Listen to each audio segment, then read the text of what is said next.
আসসালামু আলাইকুম গাইস, যারা দীর্ঘদিন ধরে ডায়াবেটিস রোগে আক্রান্ত হয়ে ঘুরে বেড়াচ্ছেন, অত্যন্ত ব্যায়াম করে এবং অনেক ধরনের চেষ্টা করে ওষুধপত্র খেয়েও ডায়াবেটিস কমাতে পারতেছেন না, তাদের জন্য নতুন একটা অসুখের সমাধান নিয়ে আপনাদের সামনে উপস্থিত হয়েছি। যারা ব্যায়াম করেও ডায়াবেটিস কমাতে পারতেছেন না, ওষুধ খেয়েও কমাতে পারতেছেন না, তাদের জন্য এই প্রাকৃতিক ভেষজ, এই যে আমি একটা গাছের নাম বলতেছি, সেটা হলো সেজিনা পাতা।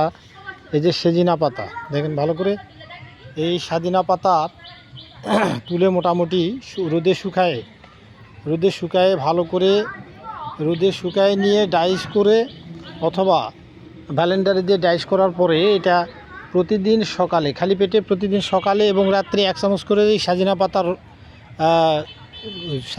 1 চামচ করে যদি খায়, তাহলে তার ডায়াবেটিস অবশ্যই নিয়ন্ত্রণে চলে আসবে, এতে কোনো সন্দেহ নেই। যতক্ষণ পর্যন্ত ডায়াবেটিস নিয়ন্ত্রণে আসতেছে না ততক্ষণ পর্যন্ত খেতে থাকবেন ইনশাল্লাহ।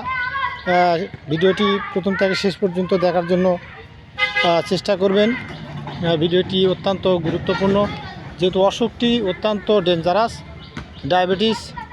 এই জন্যে ডায়াবেটিসের আস্তে আস্তে খেলে এটা খেতে থাকলে ডায়াবেটিস একবারে নির্মূল হয়ে চলে যাবে। দেখাচ্ছি এই সেজিনা পাতার ব্লেন্ডার করে অবশ্যই প্রতিদিন সকালে এবং রাত্রে 1 চামচ করে খেলে তার ডায়াবেটিস থাকবে না ইনশাআল্লাহ।